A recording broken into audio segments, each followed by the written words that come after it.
Hello, good evening दोस्तों। मैं हुकम सिंह अपने YouTube channel target achievers zone पे आपका स्वागत करता हूं। अपने इंडियन ज्योग्राफी की सीरीज़ को आगे कंटिन्यू करते हैं और आज हम इस सीरीज़ का लेक्चर 34 पढ़ेंगे, जिसमें हम नेचुरल रिसोर्सेज को जानने की कोशिश करेंगे। देखिए, हमने पिछले 2-3 लेक्चर्स में रॉक सिस्टम को डिस्कस किया है, ठीक है। तो इन रॉक्स में या फिर कुछ अदर प्लेसेज पे कौन कौन से नेचुरल रिसोर्सेज पाए जाते हैं, क्या क्या इनके यूजेज हैं, क्या किस तरीके से हम इनको कंजर्व कर सकते हैं, इनको कंजर्व करने की क्या क्या नीड्स हैं, ये सब हम जानने की कोशिश करेंगे। और आने वाले लेक्चर्स में इन नेचुरल रिसोर्सेज का क्लासिफिकेशन, यानी कि ये कौन कौन से मिनरल्स हैं, कि कौन कौन से हमारे एनर्जी के भंडार हैं, कोल एंड पेट्रोलियम के भंडार हैं, नेचुरल गैसेज के भंडार हैं, इनके लिए क्या क्या गवर्नमेंट स्कीम्स चलाई गई हैं, इनको कंजर्व करने के लिए पाइपलाइंस वगैरह बिछाई गई हैं, ये सब हम आने वाले लेक्चर्स में वन बाय वन डिस्कस कर लेंगे। तो आज हम नेचुरल रिसोर्सेज को जानने की कोशिश करेंगे। दोस्तों, ये lecture exam point of view से बहुत ज़्यादा इंपॉर्टेंट है और आपको बहुत मज़ा आएगा। आप इसको शुरू से लास्ट तक देखिए। दोस्तों, ये सीरीज़ अगर आपको पसंद आ रही है तो आप मेरे YouTube channel target achievers zone को सब्सक्राइब भी कर सकते हैं। ये सीरीज़ आपके लिए इन सभी एग्ज़ाम्स में बेनिफिट देगी, तो आप इसका फ़ायदा उठाइए और इसको प्रॉपर सीक्वेंस में फॉलो कीजिए। तो चलिए शुरू करते हैं। देखिए, नेचुरल रिसोर्सेज क्या होते हैं। नेचुरल रिसोर्सेज ऐसे मटेरियल्स हैं जो हमें नेचर के द्वारा प्रोवाइड किए गए हैं और इनको ह्यूमन बींग्स के द्वारा डायरेक्टली या इनडायरेक्टली अपने पर्सनल या फिर इकोनॉमिक डेवलपमेंट के लिए इनको इस्तेमाल किए जा रहा है, ठीक है। ये ह्यूमन डेवलपमेंट के लिए और ह्यूमन सर्वाइवल के लिए बहुत ज़्यादा इम्पोर्टेंट रिसोर्सेज हैं, ठीक है। इनकी वैल्यू किस चीज़ में निहित है कि ये कितनी अमाउंट में अवेलेबल हैं और इनकी कितनी डिमांड है, ठीक है। कुछ एग्जांपल्स देखें इन नेचुरल रिसोर्सेज के, तो देखिए सनलाइट है, वाटर है, एयर है, मिनरल्स हैं, प्लांट्स हैं, एनिमल्स हैं, ये सब इनके एग्जांपल्स हैं। वेरियस फैक्टर्स के आधार पर इन नेचुरल रिसोर्सेज को डिफरेंट कैटेगरीज में क्लासिफाई किया गया है, तो हम देखते हैं। Based on the need of the development, यानी डेवलपमेंट की ज़रूरत के आधार पर इनको क्लासिफाई किया गया है। डायरेक्टली यूजेबल रिसोर्सेज, ऐसे रिसोर्सेज जिनको हम डायरेक्टली लेके इस्तेमाल कर सकते हैं, और ऐसे रिसोर्सेज जिनको पहले डेवलपमेंट करने की ज़रूरत होती है, उसके बाद उनको इस्तेमाल किया जाता है। तो ऐसे रिसोर्सेज जिनको डेवलपमेंट की नीड होती है, उसके आधार पर भी इसको दो भागों में बांटा गया है, एक्चुअल रिसोर्सेज और पोटेंशियल रिसोर्सेज, ठीक है। तो इनको देखते हैं। देखिए, एक्चुअल रिसोर्सेज वो रिसोर्सेज हैं जो फिलहाल डायरेक्टली ह्यूमन बींग्स के द्वारा इस्तेमाल किए जा रहे हैं, उनकी पहले ही सर्वे हो चुकी है और उनको पहले ही एक लार्ज स्केल पर क्वांटिफाई किया जा चुका है। जैसे कि कोल्स हैं, पेट्रोलियम है, मेटल ओर्स हैं, फॉरेस्ट्स हैं, ये सब एक्चुअल रिसोर्सेज के एग्जाम्पल्स हैं। अगर हम पोटेंशियल रिसोर्सेज की बात करते हैं तो ये वो रिसोर्सेज हैं जो किसी पर्टिकुलर रीजन में अवेलेबल तो हैं, बट उनको फ़िलहाल इस्तेमाल नहीं किया जा रहा। हो सकता है कि उनको अवेलेबल कराने के लिए, उनको एक्सट्रैक्ट करने के लिए, उनको यूज करने के लिए जो टेक्नोलॉजी की आवश्यकता है वो हमारे पास अवेलेबल ना हो, और उनको एक्सट्रैक्ट करने के लिए और उनको यूज करने के लिए जितने बजट की आवश्यकता है वो हमारे पास प्रॉपर अमाउंट ना हो सकता है इनको फ्यूचर में इस्तेमाल किया जाए। जैसे कि केरला में थोरियम के भंडार मिले हैं, उनको फ़िलहाल इस्तेमाल नहीं किया जा रहा, उनको इन फ्यूचर इस्तेमाल किया जा सकता है, तो वो पोटेंशियल रिसोर्सेज के अंडर ही आएंगे, ठीक है। अब देखते हैं second, based on the origin of the natural resources, यानी इन नेचुरल रिसोर्सेज का ओरिजिन क्या है, उसके आधार पर भी इनको दो भागों में बांटा गया है, बायोटिक और एबायोटिक। बायोटिक वो हैं जिनका ओरिजिन हमारा ऑर्गेनिक है, यानी ऑर्गेनिक मटेरियल से जिनका ओरिजिन है, और एबायोटिक वो हैं जिनका ओरिजिन इनऑर्गेनिक मटेरियल्स के अंडर आता है। तो ये एबायोटिक नेचुरल रिसोर्सेज की बात करें तो इनका जो ओरिजिन है वो इनऑर्गेनिक है, ठीक है। ये mainly land, water, air, metals, ये सब इसमें आएंगे, ठीक है। इनका यूज और इनकी वायबिलिटी इस चीज़ पर डिपेंड करती है कि ये कितने एक्सेसिबल हैं और इनकी क्या वैल्यू है, ठीक है। ह्यूमन एफर्ट्स के द्वारा इन रिजर्व्स को बढ़ाया नहीं जा सकता, ठीक है। अगर हम बायोटिक नेचुरल रिसोर्सेज की बात करते हैं तो ये वो रिसोर्सेज हैं जो जिनका ओरिजिन ऑर्गेनिक है, ठीक है। ये फॉरेस्ट हो सकते हैं, फॉरेस्ट के प्रोडक्ट्स हो सकते हैं, फ्लोरा एंड फौना हो सकता है, कोल्स हो सकते हैं, पेट्रोलियम्स हो सकते हैं। देखिए, कोल और पेट्रोलियम की फॉर्मेशन कैसे हुई है, जो हमारे फॉसिल्स हैं यानी ह्यूमन या एनिमल्स के जो रिमेन्स हैं वो एक लार्ज समय तक, मिलियंस ऑफ ईयर्स तक ये अर्थ के लेयर्स के नीचे दबने के कारण इनकी उत्पत्ति हुई है कोल एंड पेट्रोलियम की। ठीक है, तो आने वाले लेक्चर में हम अगले लेक्चर में इसको जान लेंगे। अब देखते हैं based on the availability and distribution of the resources, इनकी किस तरीके से अवेलेबिलिटी है और इनको कहाँ कहाँ ये डिस्ट्रीब्यूटेड हैं, इसके आधार पर भी इसको क्लासिफाई किया गया है। Number 1 renewable resources, number 2 non renewable resources. Renewable resources वो हैं जिनको इस्तेमाल करने के बाद दोबारा फॉर्म करने में एक कम समय लगता है, और नॉन रिन्यूएबल वो हैं जिनको इस्तेमाल करने के बाद इनके रिजर्व लगभग ख़त्म होने की कगार पे हैं और इनको रीफॉर्म होने में एक लंबा समय लगता है, मिलियंस ऑफ ईयर्स लग जाती हैं, जैसे कि कोल एंड नेचुरल गैस, पेट्रोलियम। और ये रिन्यूएबल वो हैं जैसे कि लाइट है, एयर है, वाटर है, वो आएंगे। ठीक है, तो देखते हैं इनको। रिन्यूएबल रिसोर्सेज वो हैं जिनको नेचर के द्वारा बहुत ही कम समय में दोबारा से बना लिया जाता है। इसमें एयर, वाटर, क्रॉप्स, फॉरेस्ट ये सब आएंगे। हालांकि इनका जो रेट ऑफ रिप्लेनिशमेंट है वो रिजर्व के अकॉर्डिंग, रिसोर्स के अकॉर्डिंग ये डिफ़र कर सकता है, कहीं ज़्यादा समय लग सकता है तो कहीं कम समय लग सकता है। अगर हम नॉन रिन्यूएबल रिसोर्सेज की बात करते हैं तो इनका जो रिफॉर्म होने का टाइम है वो एक लंबा समय है। ठीक है, ये इनमें मिनरल्स आते हैं और फॉसिल फ्यूल्स आते हैं। ठीक है, इनकी रेट ऑफ फॉर्मेशन है वो बहुत स्लो है और इनको क्योंकि रिप्लेनिश बहुत जल्दी से नहीं किया जा सकता, इनकी जो सप्लाई है वो बहुत लिमिटेड है और ये एग्जॉस्टिबल हैं। ठीक है, ये रिसोर्सेज, कुछ रिसोर्सेज ऐसे होते हैं जिनको रिसाइकिल किया जा सकता है, फॉर एग्जांपल मेटल्स, और कुछ रिसोर्सेज ऐसे होते हैं जिनको रिसाइकिल नहीं किया जा सकता, फॉर एग्जांपल कोल्स है, नेचुरल गैसेज हैं। ठीक है,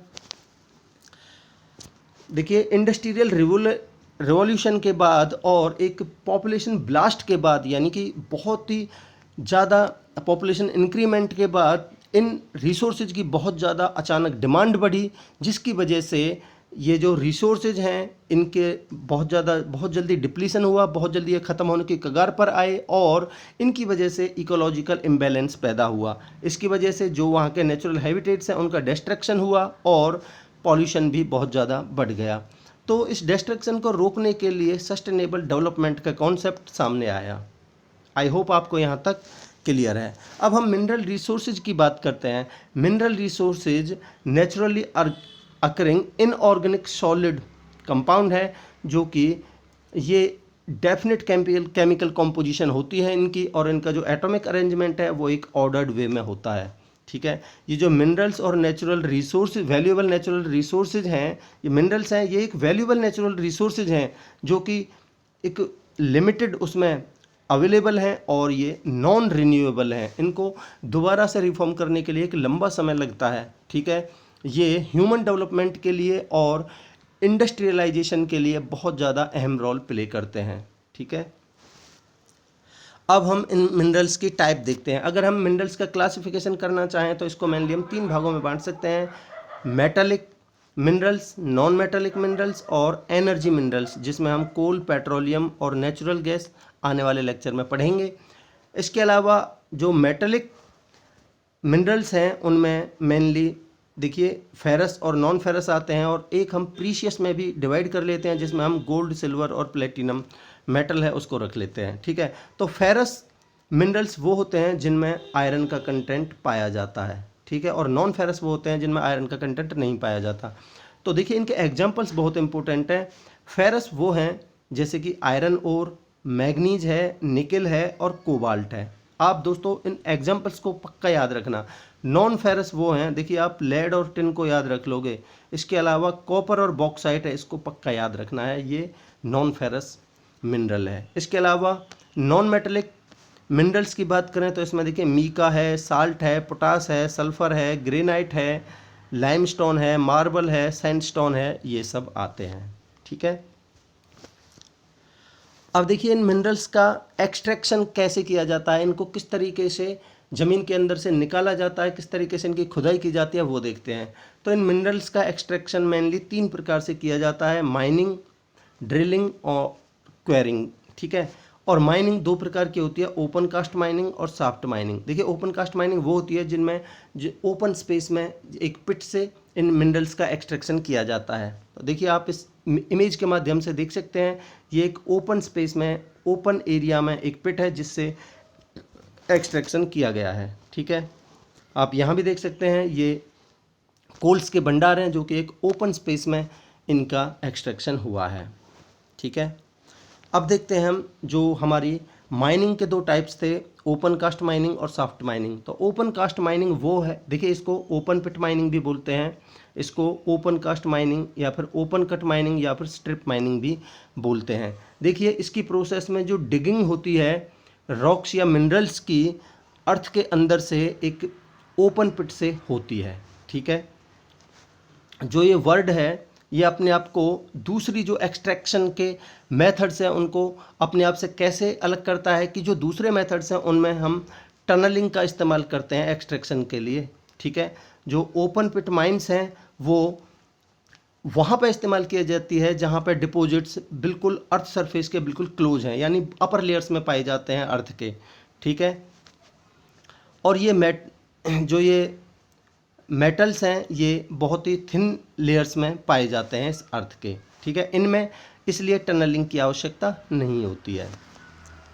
इसके अलावा हम सॉफ्ट माइनिंग देखते हैं, तो ये माइनिंग अर्थ के अंदर एक वर्टिकल शाफ्ट के थ्रू डिगिंग करके इनको एक्सट्रैक्ट किया जाता है, तो इसको सॉफ्ट माइनिंग बोलते हैं। ठीक है, इसके अलावा ड्रिलिंग की बात करें तो देखिए पेट्रोलियम और नेचुरल गैसेज हैं जो अर्थ के बहुत ज़्यादा गहराई में पाए जाते हैं, तो इनमें डीप वेल्स किए जाते हैं ड्रिलिंग के थ्रू, तब जाके इनको एक्सट्रैक्ट किया जाता है। ठीक है, इसके अलावा क्वेरिंग देखते हैं, तो क्वेरिंग ओपन या फिर surface excavation of the rocks used for the various purposes, जिसमें कंस्ट्रक्शन, ऑर्नामेंटेशन आएगा, रोड बिल्डिंग आएंगी या फिर इंडस्ट्रियल रॉ मटेरियल्स हैं, ये सब आएंगे, ये क्वेरिंग के थ्रू होता है। ठीक है, अब हम इन मिनरल्स के यूजेस देख लेते हैं। तो देखिए कुछ मिनरल्स हैं जो ऑलमोस्ट हर एस्पेक्ट में ह्यूमन लाइफ में इनका इस्तेमाल किया जाता है। जैसे कि अगर हम ग्रेनाइट की बात करते हैं तो ग्रेनाइट एक बिल्डिंग स्टोन है जो कि एक बहुत ज़्यादा हार्डेस्ट रॉक है। ठीक है, ये मेनली 3 मिनरल से मिलकर बना होता है, कौन कौन से, क्वार्ट्ज, फेल्सपर एंड मीका।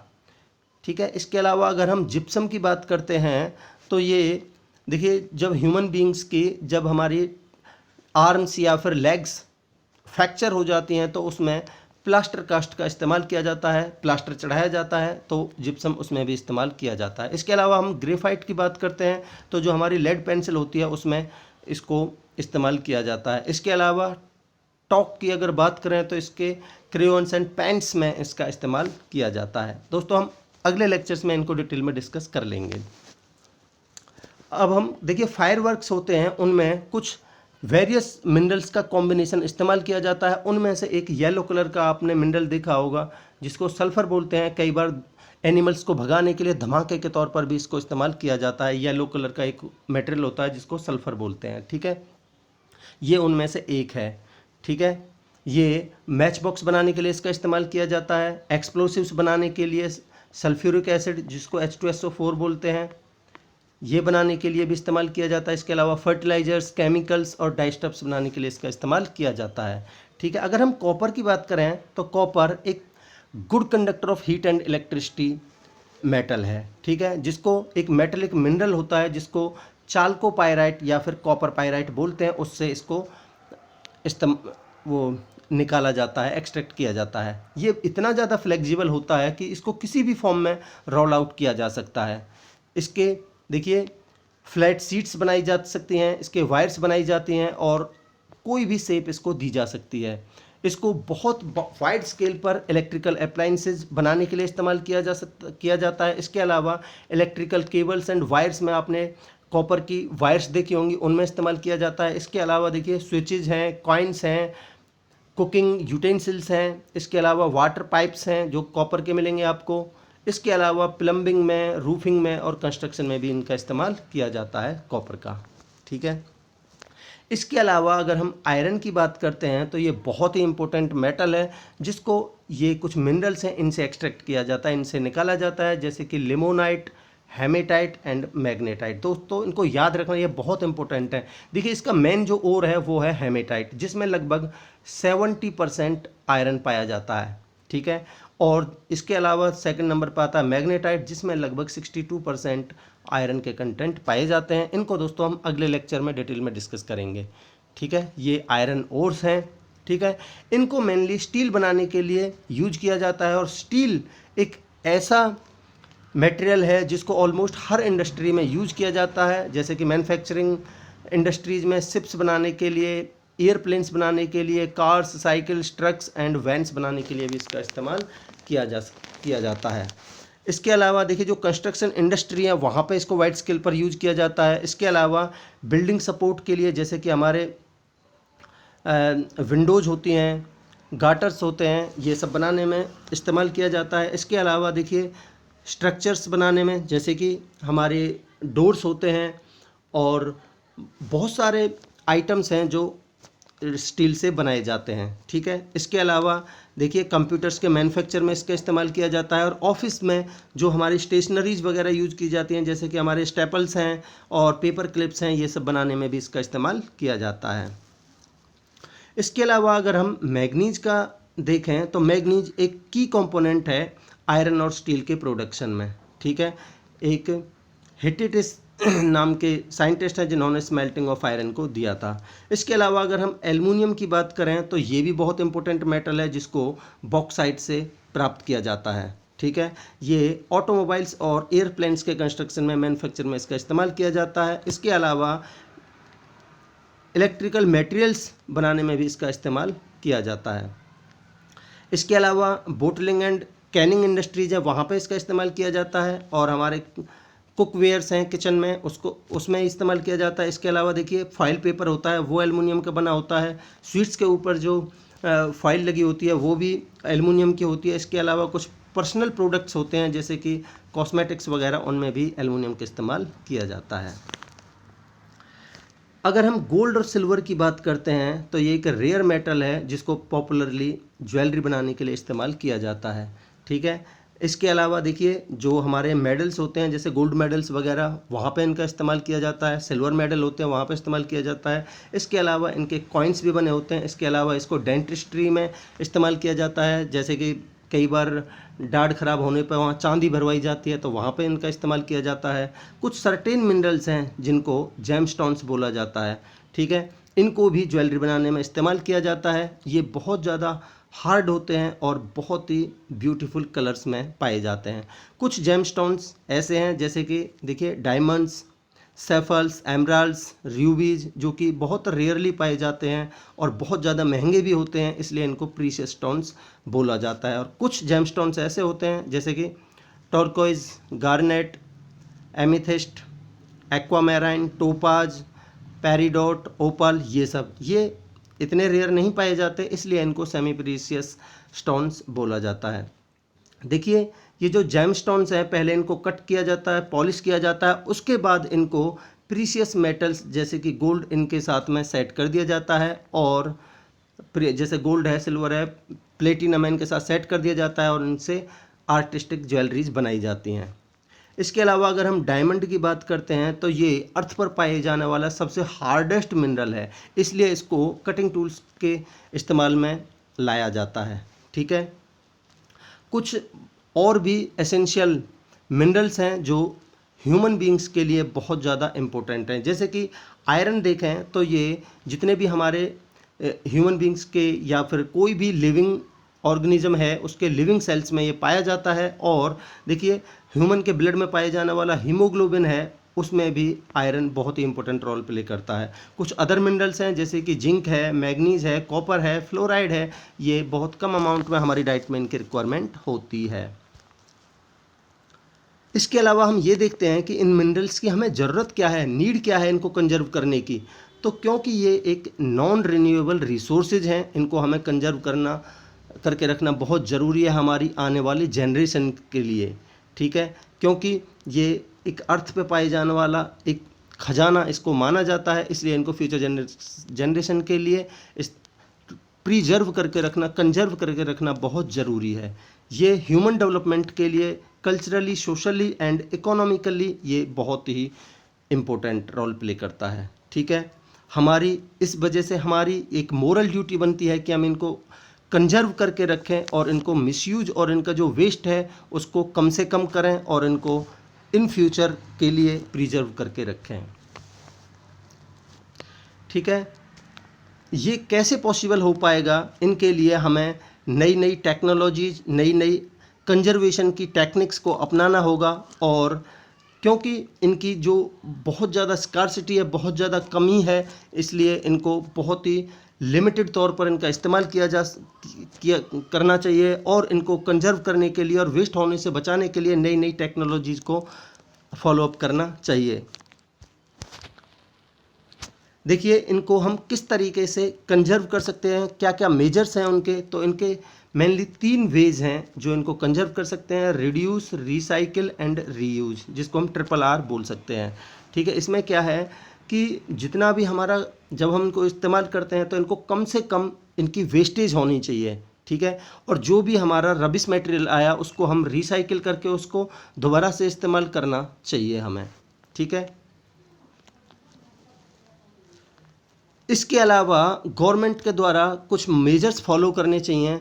कौन कौन से? जैसे कि हमें नई नई रिसर्च करनी चाहिए और हमें कोई अगर इसका रिप्लेसमेंट मिनरल है तो उसको इस्तेमाल करना चाहिए, क्योंकि इनकी जो ये मटेरियल, जो ये मिनरल्स हैं, इनकी स्कार्सिटी है, इनकी जगह पे कुछ रिप्लेसमेंट मिनरल्स हो सकते हैं, तो उनको हमें फॉलो करना चाहिए। और इनको कंजर्व करने के लिए नई नई रिसर्चेज करनी चाहिए और हमें जो भी वेस्टेज है उसको कम से कम करना चाहिए और इनको मैक्सिमम यूटिलाइजेशन, जो इसके बाई प्रोडक्ट्स हो सकते हैं, उनको प्रमोट करना चाहिए।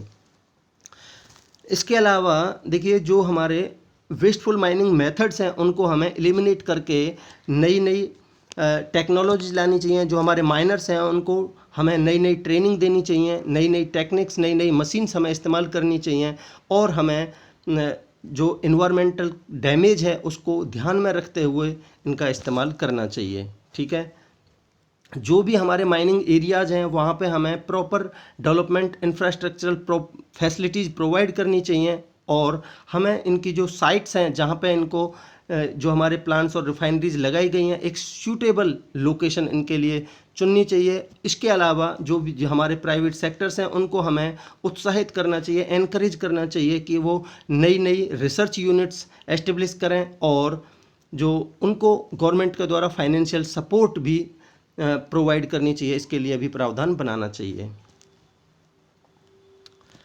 जो ये माइनिंग एरियाज हैं इनमें हमें जो जहाँ जहाँ ये इनकी लोकेशन है वहीं पे इनकी प्रोसेसिंग होनी चाहिए। क्योंकि इससे ट्रांसपोर्ट की जो कॉस्ट है वो भी बचेगी। इसके अलावा जो भी वेटी मटेरियल्स हैं, जैसे कि हमारा कोल है, उनको छोटे छोटे टुकड़ों में तोड़ लेना चाहिए और वहाँ पे उसी के आसपास जो इनका मेन द्वार है इस किसी भी प्लांट का, उस वहाँ पे हम इलेक्ट्रिसिटी प्रोड्यूस कर सकते हैं। ठीक है, ये बहुत ज़्यादा लार्ज तौर पर इंडस्ट्रीज में यूज किए जाते हैं और जो कि बहुत ही इकोनॉमिक डेवलपमेंट के लिए इनको इस्तेमाल किया जा सकता है। कुछ नए एरियाज़ में इनकी एक्सप्लोरेशंस करनी चाहिए, जहाँ जहाँ ये हो सकता है किसी नई जगह पे माइनिंग करने से इनकी लोकेशंस हमें पता चले और हमें लेटेस्ट टेक्नोलॉजी का इस्तेमाल करना चाहिए। और देखिए, जो इंडियन सी फ्लोर है वो भी एक एक्सप्लोरेशन और माइनिंग के लिए एक बेस्ट वे हो सकता है। तो इस तरीके से दोस्तों ये लेक्चर कंप्लीट होता है। मैं आशा करता हूँ कि आपको पसंद आया होगा, आपके कॉन्सेप्ट्स क्लियर हुए होंगे। अगर आपको अच्छा लगा है तो आप मेरे YouTube channel target achievers John को like, share and subscribe कीजिए। If you have any doubt then you can comment me without any hesitation. I'll try to clarify that in the upcoming lectures. Thank you so much. Have a great day.